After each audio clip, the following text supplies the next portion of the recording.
सारे exit poll हुए fail और लोकसभा चुनाव 2024 में हुआ खेल। नमस्कार, मैं हूं महेंद्र प्रताप सिंह। आरटी न्यूज में आप सभी का बहुत बहुत स्वागत है। लोकसभा 2024 में जो एग्जिट पोल थे, सारे एग्जिट पोल फेल हो गए।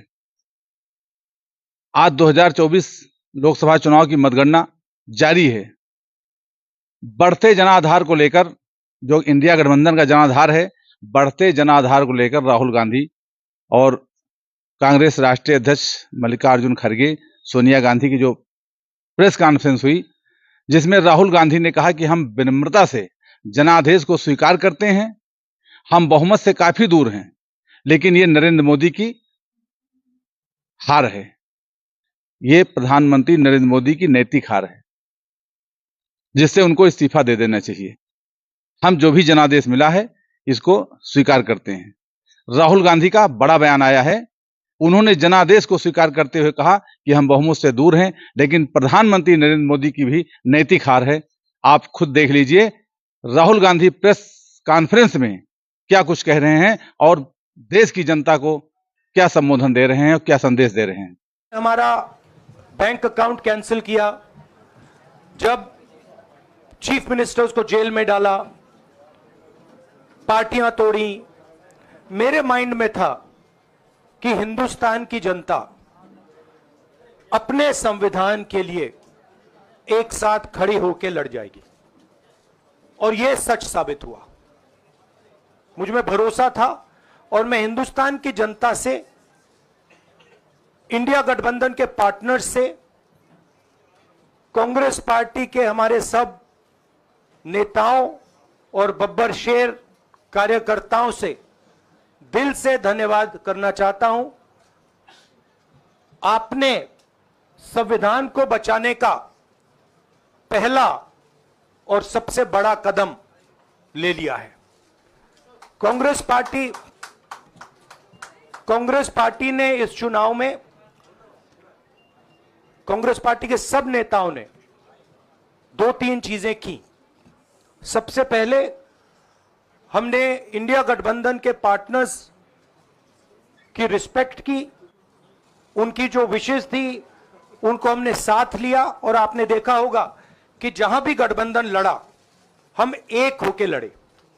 दूसरी बात, कांग्रेस पार्टी ने क्लैरिटी से हिंदुस्तान को एक नया विजन दे दिया है। Pro poor vision, pro production vision Hindustan को इंडिया गठबंधन ने साफ दे दिया है। यह जो हमारा परफॉर्मेंस हुआ है, इंडिया गठबंधन का परफॉर्मेंस हुआ है, इसके पीछे कॉन्स्टिट्यूशन, जो रिजर्वेशन पर बीजेपी ने आक्रमण किया, गरीबी, अदानी जी के आपने स्टॉक्स तो देखे होंगे, देखे वो स्टॉक्स उनके, तो बड़ी इंटरेस्टिंग बात है। जनता अदानी जी को मोदी जी से डायरेक्टली कोरिलेट कर रही है। मोदी जी की हार होती है, स्टॉक मार्केट कहता है भैया मोदी जी गए तो अदानी जी गए, मतलब डायरेक्ट रिलेशनशिप है, करप्शन की रिलेशनशिप है। और देश ने नरेंद्र मोदी जी को साफ कह दिया है कि हम आपको नहीं चाहते हैं। And this is the main thing that this election has said. The country has unanimously and clearly stated, we do not want Mr. Narendra Modi and Mr. Amit Shah to be involved in the running of this country. We do not like the way they have run this country. We do not appreciate the way they have attacked the constitution. We do not appreciate the way they have run this country for the last 10 years. So that is a huge message to Mr. Narendra Modi. I'd like to thank everybody who has participated in this election. I am extremely proud of the people of India. I am extremely proud of the people who have resisted this onslaught on the constitution. और अंत में मैं आपको कह दूं कि इसको बचाने का काम हिंदुस्तान के सबसे गरीब लोगों ने किया है। सबसे गरीब लोगों ने किया है, मजदूरों ने किया है, किसानों ने किया है, दलितों ने किया है, आदिवासियों ने किया है, पिछड़ों ने किया है। इन लोगों ने इस कॉन्स्टिट्यूशन को बचाया है। इस कॉन्स्टिट्यूशन ये कॉन्स्टिट्यूशन देश की आवाज है। बहुत सारे लोग ने इसको नहीं बचाया, चुप रह गए थे, मगर हिंदुस्तान के सबसे गरीब लोग, सबसे कमजोर लोग खड़े हो गए और उन्होंने इस कॉन्स्टिट्यूशन को बचाया। मैं उनका धन्यवाद करना चाहता हूं, उनसे कहना चाहता हूं कि कांग्रेस पार्टी आपके साथ खड़ी है। जो हमने आपको वायदे किए थे, हम वो वायदे आपके लिए पूरे करेंगे। जाति जनगणना, महालक्ष्मी, ये हमारे वायदे हैं। धन्यवाद। शुक्रिया राहुल जी। अभी 3-4 सवाल सिर्फ हम लेंगे। सर, आप ये कह रहे हैं कि ये हिंदुस्तान के गरीब की जीत है, संविधान बचाने की जीत है, तो अगर आप लोग विपक्ष में बैठते हैं और सरकार बनाने की पहल नहीं करते हैं, क्योंकि नंबर एनडीए और इंडिया अलायंस में कुछ ज़्यादा नहीं है, और अगर पहल नहीं करते हैं तो कैसे उनको आप जो है आगे उनका हक दिलाने के लिए आगे आ पाएंगे? वही सवाल आप मतलब दूसरे तरीके से पूछ रहे हो। कल डिसाइड होगा, इंडिया गठबंधन की मीटिंग है, कल हमारा अलायंस डिसाइड करेगा। बड़ी फाइन लाइन है, तो जो इंडिया गठबंधन डिसाइड करेगा उस पे हम एक्शन लेंगे। सर, खरगे साहब भी आपसे पूछना चाहते थे कि यहाँ पे बीजेपी में जश्न हो रहा है और उनके हिसाब से एनडीए को मेजॉरिटी मार्क से ऊपर मिला है, तो एनडीए सरकार बना रही है। तो यहाँ पे क्या आपको लगता है कि आपने कहा नैतिक आधार पे प्रधानमंत्री नरेंद्र मोदी को नहीं बने रहना चाहिए, क्या आपको लगता है कि बीजेपी में भी खेमेबंदी होगी इसको लेके, और क्या खुद नरेंद्र मोदी को ये फैसला लेना चाहिए? देखिए, अभी राहुल गांधी जी ने आपके सामने स्पष्ट किया, जब तक हम अपने अलायंस पार्टनर से बात नहीं करेंगे और जो नए पार्टनर हमको जुड़ने वाले हैं उनसे भी किस तरीके से हम बात करके अपने को मेजॉरिटी बना सकते हैं वो देखेंगे।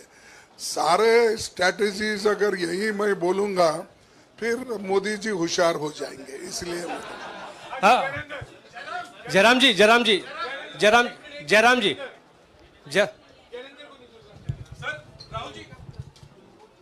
राहुल जी, खरगे साहब ने कहा कि हम जनादेश को स्वीकार करते हैं।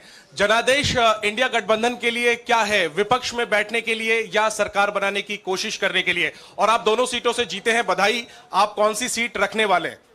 नहीं, सब दोनों सीटों से जीता हूं, और रायबरेली और वायनाड के जो वोटर्स हैं उनका दिल से धन्यवाद करना चाहता हूं। अब डिसाइड करना है कौन सी सीट पे मैं रहूंगा, थोड़ा पूछूंगा और फिर डिसाइड करूंगा। दोनों सीटों में तो नहीं रह सकता हूं, बट अभी डिसाइड नहीं किया है। राहुल जी, भारत जोड़ो यात्रा के लिए जब आप निकले थे तब से लेके अब तक काफी लंबी यात्रा रही, काफी बीच में उतार चढ़ाव आए। अब 100 का आंकड़ा आपने छुआ है। 2009 में जब इसी तरह का मैंडेट आया था तो पार्टी के अंदर 2 राय थी, एक हम विपक्ष में रहें, पार्टी मजबूत करें, या सरकार के साथ जाएं। आप सरकार के 2009 में 2009 में हाँ नहीं, 2009 में तो क्या बात नहीं 2009 में दोबारा जब बहुमत मिला था तब एक राय थी कि आप विपक्ष की पॉलिटिक्स करके पार्टी को मजबूत करें। ऐसी कोई राय नहीं थी, आपकी रॉन्ग इन्फॉर्मेशन। अब मैं पूछ रहा हूं, अब आपसे पूछ रहा हूं, दो चीज है। ये जो मैंडेट मिला है, आप अपोजिशन में रह के आप और पार्टी मजबूत करना चाहते हैं या सरकार बनाना चाहते हैं? आप चाहते क्या हैं? नहीं, देखिए, हम एक कोalition के भाग हैं, ठीक है। कांग्रेस पार्टी है, बाकी पार्टियां हैं, और उनके साथ अभी हमारा डिस्कशन नहीं हुआ है। हमने, भैया शांत हो जाए, हमने उनसे कहा था, इंडिया पार्टनर से कहा था कि चुनाव के बाद 5 तारीख को हमारी मीटिंग होगी और उस मीटिंग में हम ये जो सवाल है इसको डिसाइड करेंगे। तो सचमुच में इस सवाल का जवाब आज हमारे पास है नहीं, कल होगा। राहुल जी, अमेठी में आपके लिए कहा गया कि राहुल गांधी ने अपने पीए को चुनाव लड़ा दिया, अब उन्हीं किशोरीलाल शर्मा नहीं, देखिए, ये बीजेपी ने कहा था। नहीं, देखिए, बीजेपी लोगों को रिस्पेक्ट नहीं करती है, और आज उन्हीं किशोरीलाल ने हरा दिया। तमीज से बात नहीं करती है। मगर किशोरीलाल शर्मा जी जो हैं वो 40 साल से अमेठी में कांग्रेस पार्टी के लिए काम कर रहे हैं और उनका अमेठी की जनता के साथ रिश्ता है। शायद बीजेपी के लोगों को यह बात समझ नहीं आई थी कि किशोरीलाल शर्मा जी अमेठी से बहुत क्लोजली कनेक्टेड व्यक्ति हैं और इसलिए उनकी जीत निश्चित थी। और मैं उनको कंग्रेचुलेट करना चाहता हूं कि अच्छी तरह वो जीते हैं। और उनको बारे में ये कहना कि वो पीए हैं, स्टनो हैं, ये बिल्कुल गलत है, ये ऑफेंसिव है, ये नहीं कहना चाहिए।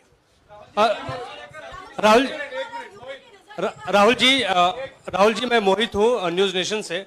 सर कहते हैं आपने एक बात बोली जो मैं इसके जवाब देना चाहता हूं। देखिए,